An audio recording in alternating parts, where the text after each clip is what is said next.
Hello students, अस्सलामु अलैकुम। Students, आज हम पढ़ेंगे इकोनॉमिक्स का तीसरा चैप्टर जिसका नाम है मनी एंड क्रेडिट। इस चैप्टर से हम 2-3 क्लास पहले ले चुके हैं, शायद 1 या 2 क्लास हम पहले कर चुके हैं इस चैप्टर से।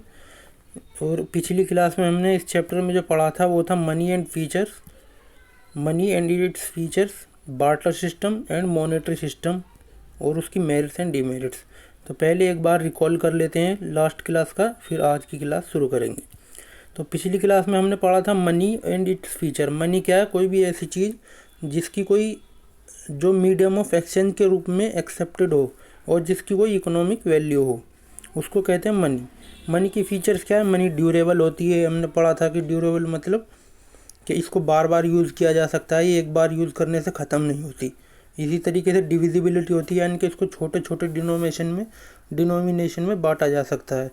और इसी तरीके से स्टोरेबल होती है और उसकी सप्लाई लिमिटेड होती है। इस तरीके से हमने बहुत सारी फीचर्स मनी की पढ़ी। उसके बाद हमने पढ़ा बार्टर सिस्टम। बार्टर सिस्टम क्या होता है? जब पहले पैसा नहीं चलता था, करेंसी नहीं चलती थी, तो जो मीडियम ऑफ एक्सचेंज होता था वो बार्टर सिस्टम होता था। बार्टर सिस्टम का मतलब है कि पहले वस्तु के बदले वस्तु को आदान प्रदान किया जाता था, या एक दूसरे से जो एक्सचेंज किया जाता था, जो लेन देन किया जाता था गुड्स का, वो एक गुड्स का दूसरे गुड्स से किया जाता था। जैसे अगर आपको गेहूँ चाहिए और आपके पास जूते हैं, तो आप क्या करोगे? ऐसे आदमी को ढूंढोगे जिसके पास गेहूँ हो देने के लिए और जो जूते लेना चाहता हो। तो इस तरीके से जो पहले बार्टर सिस्टम था उसमें गुड्स एंड सर्विसेज का एक्सचेंज किया जाता था। इसमें कुछ परेशानियाँ आती थी, जैसे हमने पिछली क्लास में बात की थी। जैसे इसको स्टोर नहीं किया जा सकता, इसको डिवाइड करने में दिक्कत आती थी छोटी छोटी डिनोमिनेशन में, और इसी तरीके से दीगर परेशानी जो है बार्टर सिस्टम के साथ जुड़ी हुई थी। तो उन कमियों को ध्यान रखते हुए नया कॉन्सेप्ट को लाया गया इकोनॉमी में या हर दुनिया में, जिसका नाम है मॉनेटरी सिस्टम। मॉनेटरी सिस्टम में क्या होता है कि एक ऐसी करेंसी होती है जो मीडियम ऑफ एक्सचेंज के रूप में पूरे देश में मान्य होती है। कोई भी आदमी उसको as a medium of exchange मानने से इनकार नहीं कर सकता। ये एक जुर्म है, इसकी सज़ा का प्रावधान है। और मॉनेटरी सिस्टम में के जो मेरिट्स थे वो थे कि ये स्टोरेबल होती है, डिविजिबल होती है और इसकी सप्लाई लिमिटेड होती है, और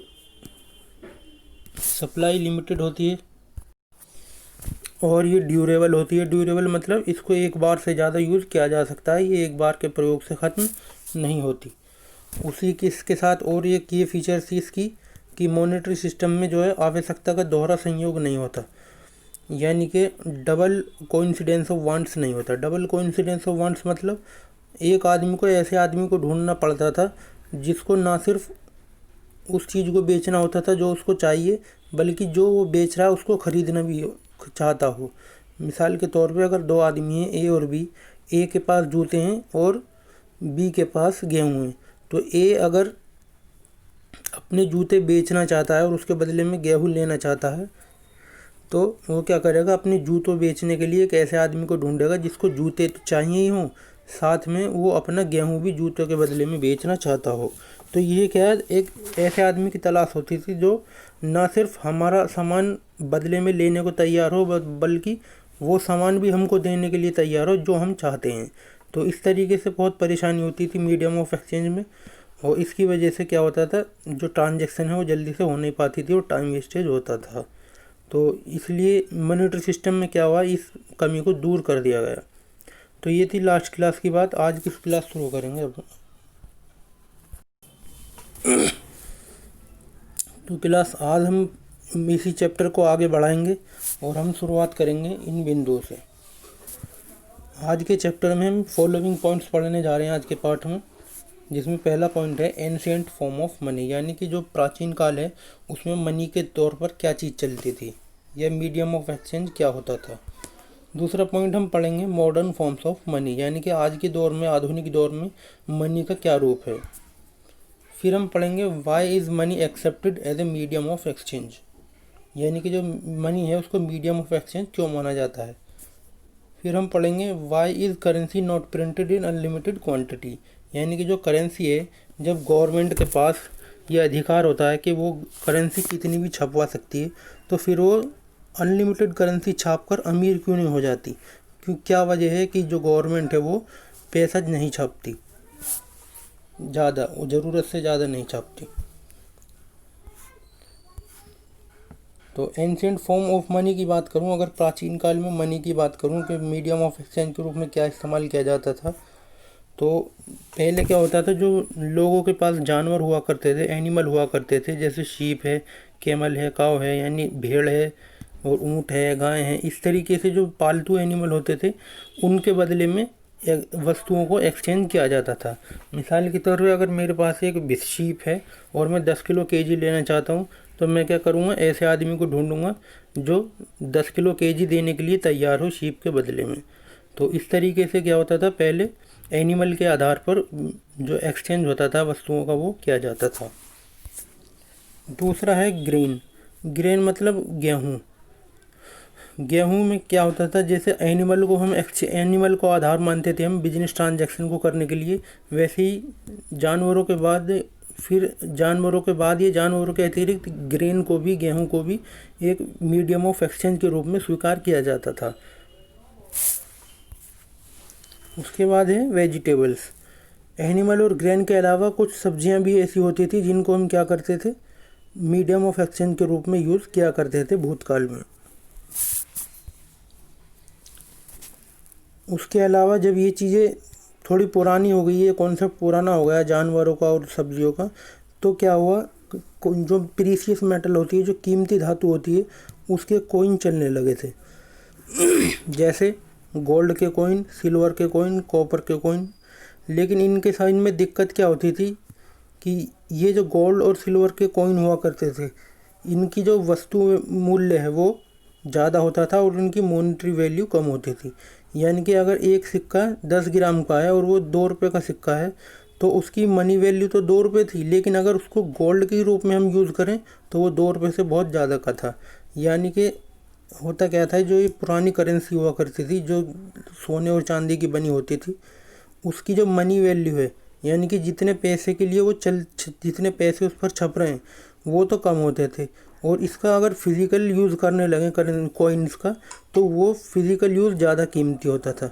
जो फिज़िकल वैल्यू होती थी, यानी कि जो वस्तु मूल्य होता था करेंसी का, वो ज़्यादा होता था। तो ये परेशानी आने लगी थी कॉइन ऑफ प्रीशियस मेटल में। अब इसमें होता क्या था, लोग क्या करते थे, सपोज कीजिए एक 5 रुपये का सिक्का है सोने का, तो वो वैसे तो 5 रुपये में चलेगा अगर हम मीडियम ऑफ एक्सचेंज के रूप में यूज़ करें, लेकिन अगर सोने को ही हम उसको यूज़ कर लें फिज़िकली, तो उससे ज़्यादा लाभ उठाया जा सकता था। तो लोग क्या करते थे, उसको मीडियम ऑफ एक्सचेंज के रूप में ना यूज़ करके उसको गहने बनाने में यूज़ कर लिया करते थे, सुनार के थ्रू। तो इस तरीके से जो ये करेंसी होती थी, इसका मिसयूज किया जाता था। इसलिए ये ज़रूरत पेश आई कि हम ऐसी करेंसी बनाएं जिसकी वस्तु मूल्य जो है वो कम हो और मौद्रिक मूल्य ज़्यादा हो। तो जिसका मौद्रिक मूल्य ज़्यादा हो और वस्तु मूल्य कम हो, ऐसी करेंसी कहाँ चलती है? अब आज के दौर में ऐसी ही करेंसी चलती है। जैसे आज के वर्तमान दौर में हम देखते हैं, कोई 100 का नोट है अगर, तो वो एक कागज़ है मात्र, लेकिन उसको फिज़िकली यूज नहीं किया जा सकता। अगर उसको मीडियम ऑफ एक्सचेंज के रूप में यूज़ करेंगे तो वो 100 रुपये की वैल्यू रखता है, लेकिन वो कागज़ अपने आप में किसी यूज़ का नहीं है अगर हम उसी का यूज़ करने लगे डायरेक्टली।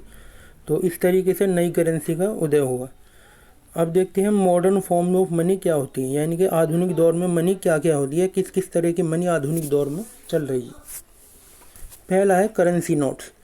सभी वाकिफ़ होंगे करेंसी नोट से, हम सब ने यूज़ किए हैं और हम सब वस्तु और सेवाओं को खरीदते भी हैं नोट्स के बदले। तो करेंसी नोट्स क्या है? ऐसे कागज़ का टुकड़ा जो प्रिंटेड होता है, जिस पे विशेष जानकारियाँ लिखी होती हैं, और जो क्या होता है, मीडियम ऑफ एक्सचेंज के रूप में एक्सेप्ट किया जाता है। जैसे कि 100 का अगर नोट है, तो वो 100 रुपये में वो 100 रुपये की वैल्यू रखता है, यानी कि उस 100 रुपये से हम 100 रुपये की कोई भी चीज़ खरीद सकते हैं। तो कागज़ के जो नोट होते हैं, कागज़ के जो मुद्रा होती है, उसको कहते हैं करेंसी नोट।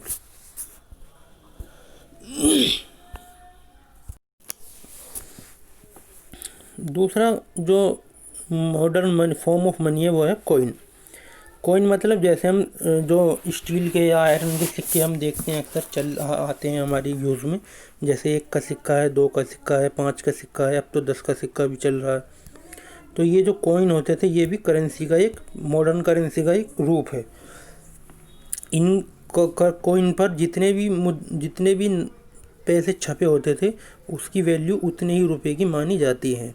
जैसे एक कॉइन है, अगर उस पर 10 रुपये लिखें तो वो कॉइन 10 रुपये का ही चलेगा। वो बात अलग है उसकी जो वस्तु मूल्य है वो दूसरी 1 या 2 रुपये की जो सिक्के हैं उसके बराबर हो, या उन दोनों का वज़न जो है बराबर हो। लेकिन अगर 2 कॉइन हैं उनका वज़न बराबर है मेटल में अगर हम मेज़र करें, लेकिन एक पे 2 रुपये छपे हुए हैं या 1 रुपया छपा हुआ है और एक पे 10 रुपये छपे हुए हैं, तो जो 10 रुपये जिस पे छपे हैं वो 10 रुपये का माना जाएगा, यानी कि उसकी मौद्रिक मूल्य ज़्यादा होगा उस करेंसी से जिस करेंसी पे 1 रुपया या 2 रुपये छपे हैं।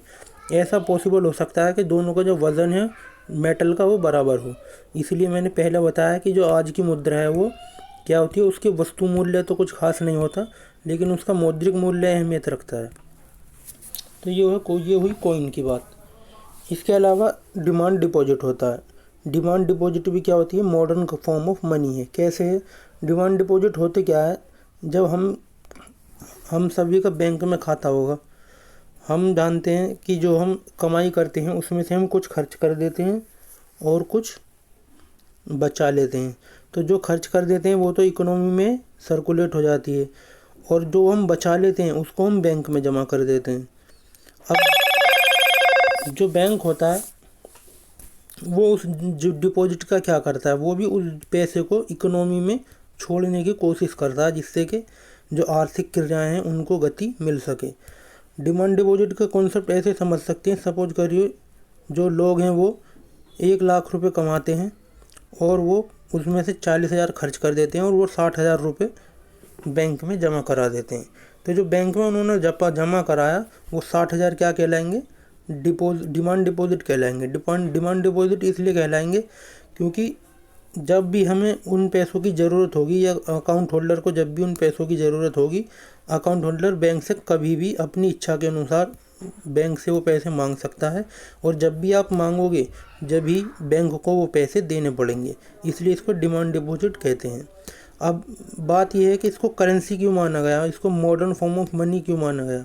मॉडर्न फॉर्म ऑफ मनी इसलिए माना गया डिमांड डिपॉजिट को कि जैसे करेंसी के यूज़ हम कभी भी कहीं भी कर सकते हैं, वैसे ही डिमांड डिपॉजिट का भी यूज़ हम कहीं भी कभी भी कर सकते हैं। यानी कि अगर हमारे पास अभी फिज़िकल फॉर्म में पैसे नहीं हैं लेकिन हमारे पास बैंक में बैलेंस है, तो हम उस बैलेंस के थ्रू भी करंट में पेमेंट कर सकते हैं और वस्तुओं और सेवाओं को खरीद सकते हैं। तो इस तरीके से जो डिमांड डिपॉजिट है वो भी आपका मॉडर्न फॉर्म ऑफ मनी कहलाती है। चौथा है चेक। चेक हम सबों ने देखा होगा और यूज़ भी किया होगा, अक्सर कुछ लोग होंगे वैसे शायद जिन्होंने नहीं यूज़ किया हो।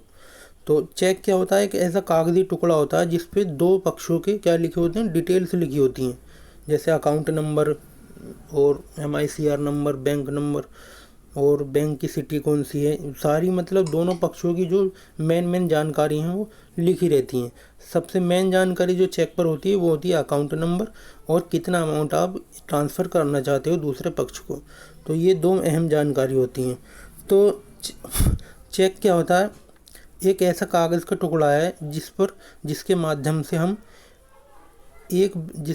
से एक अकाउंट होल्डर जो है वो दूसरे पर्सन को पैसे ट्रांसफ़र कर सकता है बिना फिज़िकल फॉर्म में दिए। मिसाल के तौर पे अगर 2 पर्सन है, पर्सन ए पर्सन बी,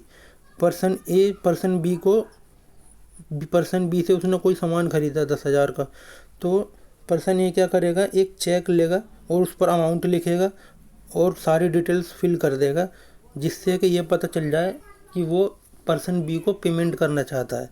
उसके बाद वो पर्सन बी को वो चेक दे देगा। अब पर्सन बी जो है वो चेक को लेके बैंक में जा सकता है और उस चेक के बदले में पैसा ले सकता है। तो इस तरीके से चेक काम करता है। तो चेक को भी क्या माना गया है, मॉडर्न फॉर्म ऑफ मनी माना गया है, क्योंकि ये भी करेंसी की तरह मीडियम ऑफ एक्सचेंज के रूप में आजकल यूज़ किया जाता है।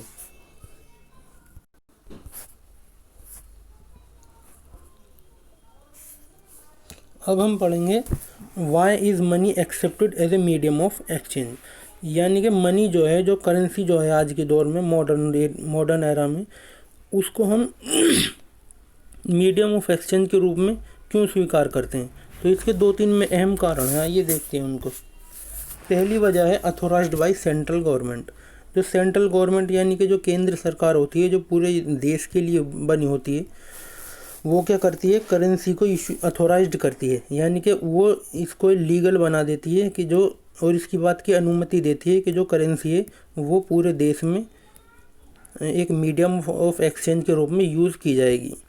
अगर कोई उस करेंसी को मीडियम ऑफ एक्सचेंज के रूप में स्वीकार करने से मना करता है तो वो उसको सज़ा दी जाएगी। तो इसलिए मनी क्या है, एक मीडियम ऑफ एक्सचेंज के रूप में एक्सेप्ट की जाती है, क्योंकि इसे किसी देश की सरकार या संबंधित देश की जो सरकार होती है वो एक अथोराइजेशन देती है, अथोराइज्ड करती है उस करेंसी को कि ये मनी जो है, ये करेंसी जो है हमारे देश में मीडियम ऑफ एक्सचेंज के रूप में स्वीकार की जाएगी। तो ये सबसे बड़ा कारण है कि सेंट्रल गवर्नमेंट क्या करती है, अथोराइज्ड करती है, प्राधिकृत करती है करेंसी को, जिस वजह से जो मनी है वो मीडियम ऑफ एक्सचेंज के रूप में स्वीकार की जाती है।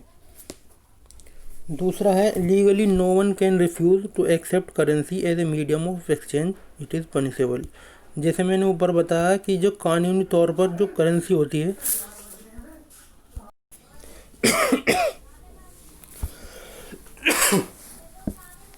मैं बात कर रहा था कि जो दूसरा पॉइंट है वो है legally no one can refuse to accept currency as a medium of exchange, it is punishable.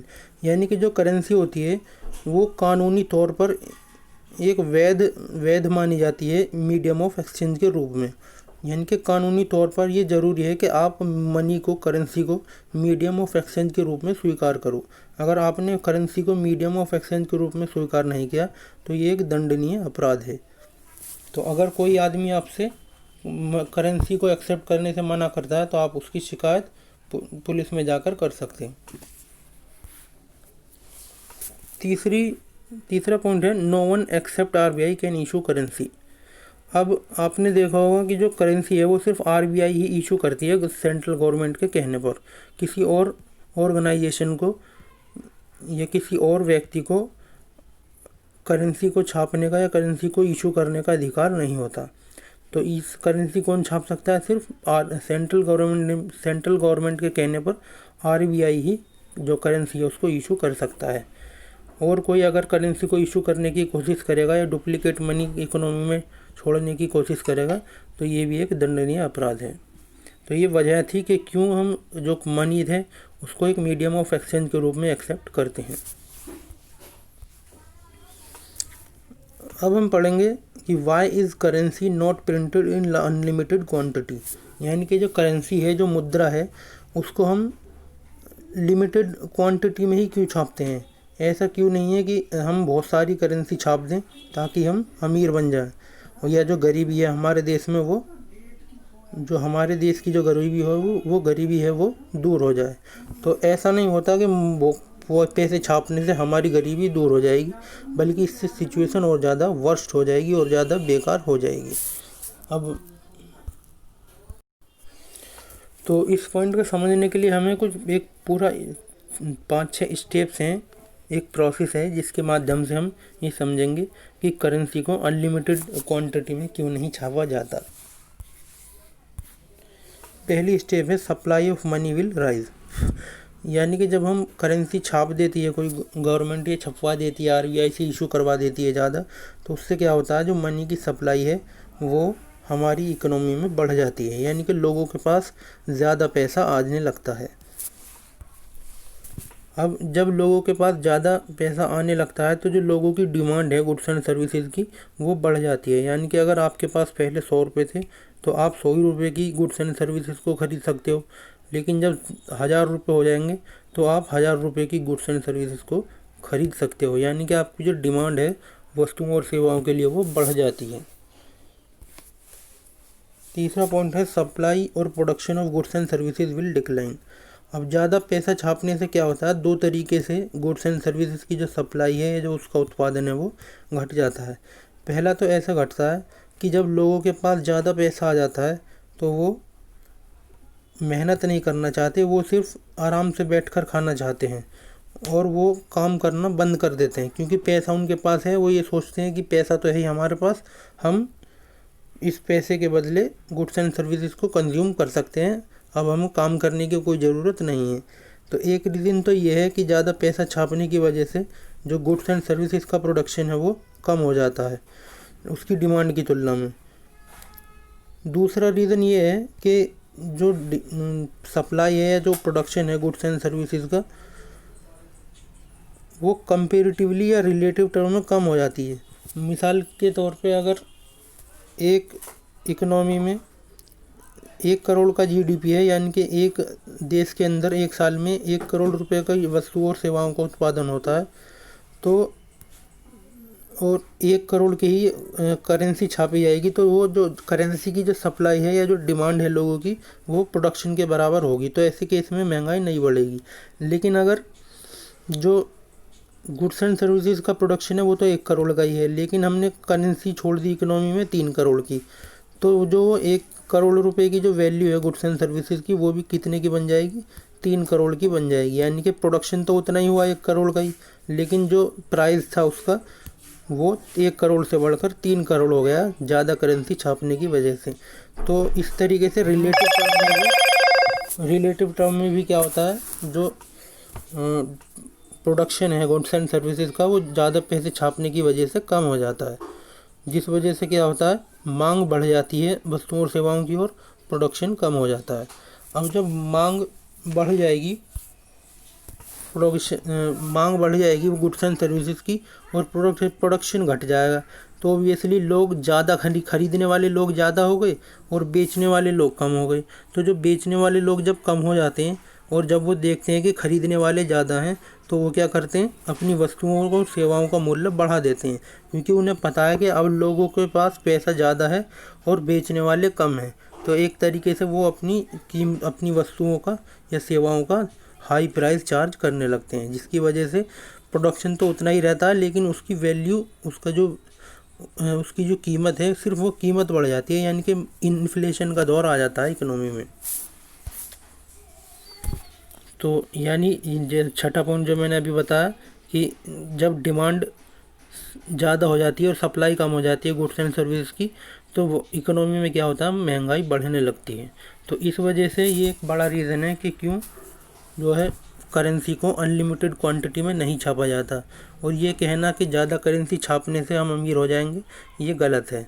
हम अमीर नहीं होंगे, हमारी जो परचेजिंग पावर है वो उतनी ही रहेगी, लेकिन जो करेंसी की न्यूमेरिकल वैल्यू है वो बढ़ जाएगी। तो ये था आज का चैप्टर। जो तीसरा चैप्टर था उसमें आज सिर्फ इतना ही करेंगे। आगे की बात करेंगे हम आगे के पाठ में या अगली क्लास में। धन्यवाद।